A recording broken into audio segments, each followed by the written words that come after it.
Em um tempo onde a voz de Deus ecoava pelos corações dos profetas, um homem chamado Jonas, filho de Amitai, ouviu um chamado claro e inequívoco. Não era um sussurro, mas uma ordem direta.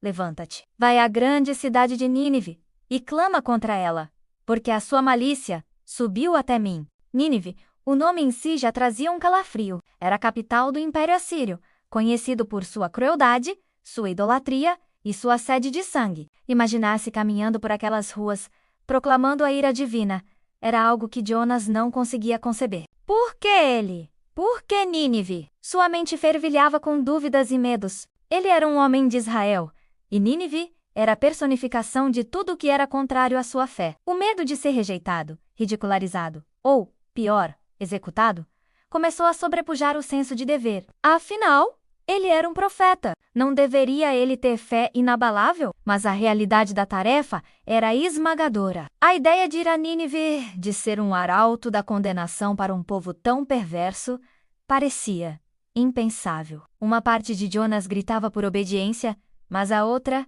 a parte humana e amedrontada, clamava por uma saída. E foi essa parte que, infelizmente, prevaleceu naquele momento crucial. A decisão de Jonas não tardou a se manifestar em ação. Em vez de se dirigir para leste, rumo a Nínive, ele virou-se para o oeste, para o oposto.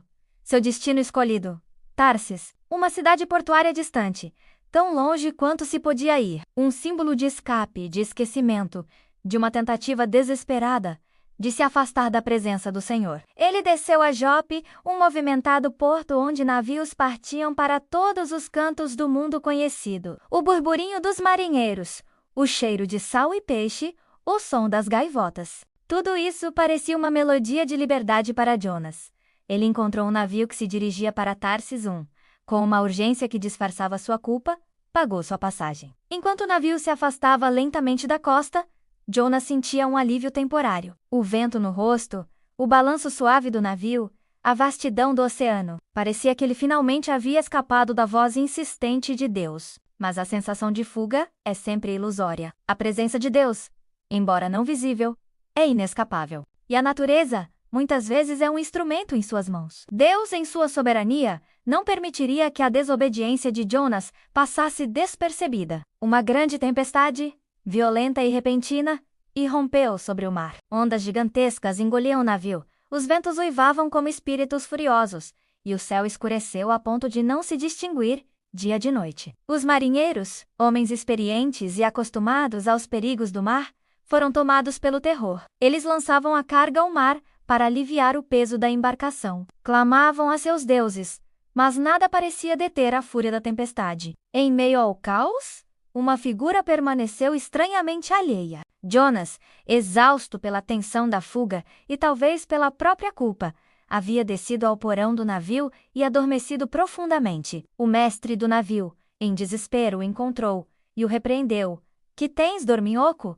Levanta-te, invoca o teu Deus. Quem sabe se assim Deus se lembrará de nós, para que não pereçamos. A tempestade era um sinal claro, uma intervenção divina, e os marinheiros, mesmo em sua fé limitada, perceberam isso. A sorte foi lançada para descobrir quem era a causa daquela calamidade. E a mão do destino apontou inequivocamente para Jonas. O resultado da sorte confirmou o que, talvez, Jonas já soubesse em seu coração. A tempestade não era um acaso, mas uma consequência direta de sua desobediência. Com os olhos dos marinheiros fixos nele, ele confessou a verdade nua e crua. Era um hebreu, temente ao Senhor, o Deus do céu, que fez o mar e a terra seca, e que estava fugindo de sua presença. O terror se abateu sobre os marinheiros. Perceberam que estavam em um navio com um homem que desafiava o Deus Criador. A tempestade se intensificava, ameaçando engolir a todos. Que te faremos para que o mar se nos acalme? Perguntaram, suas vozes mal audíveis em meio ao rugido do vento. A resposta de Jonas foi surpreendente. Um ato de arrependimento e autossacrifício. Tomai-me e lançai-me ao mar, e o mar se vos aquietará. Porque eu sei que por minha causa vos sobreveio esta grande tempestade. Os marinheiros, apesar de seu medo, relutaram em cumprir a ordem. Tentaram remar de volta à terra, em um último esforço para evitar derramar sangue inocente, mas o mar se revolvia cada vez mais. Não havia outra escolha. Com orações e súplicas a Deus, eles lançaram Jonas ao mar. No exato momento em que seu corpo tocou as águas revoltas, a tempestade cessou. O mar se acalmou, o vento amainou, e um silêncio assombroso pairou sobre o navio, revelando o poder e a soberania de Deus. Mas a providência divina, que tudo rege, tinha um plano diferente. Deus havia preparado um grande peixe para engolir Jonas.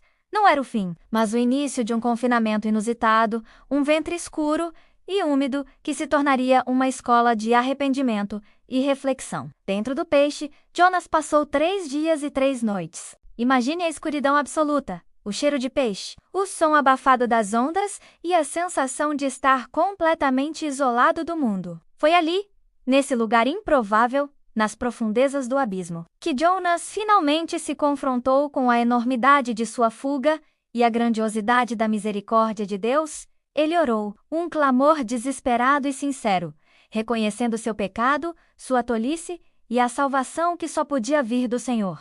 Ele meditou sobre a futilidade da idolatria, sobre a fidelidade de Deus, mesmo quando seus servos falham. As profundezas do mar e do peixe se tornaram, paradoxalmente, um lugar de revelação e renovação espiritual para Jonas.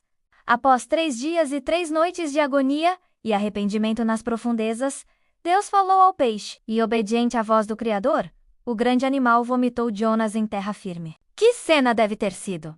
Molhado, exausto e talvez um pouco com o cheiro de peixe, Jonas estava vivo. A segunda chance havia chegado.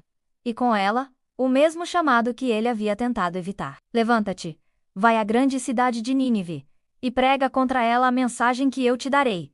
Desta vez, não houve hesitação. A experiência no ventre do peixe havia transformado Jonas. Ele havia aprendido que a fuga de Deus é impossível e que a misericórdia divina é vasta o suficiente para resgatá-lo das mais profundas escuridões. Agora, com um propósito renovado e uma compreensão mais profunda da soberania de Deus, Jonas se dirigiu a Nínive. A fuga havia chegado ao fim, e o caminho da obediência havia começado. A história de Jonas não é apenas sobre um profeta desobediente, mas sobre um Deus que persegue seus filhos com amor, que usa até mesmo as circunstâncias mais extremas para trazer arrependimento e que oferece segundas chances, porque sua misericórdia dura para sempre. Agora, se inscreve no canal, curte, comenta e compartilha. Nos ajude a crescer!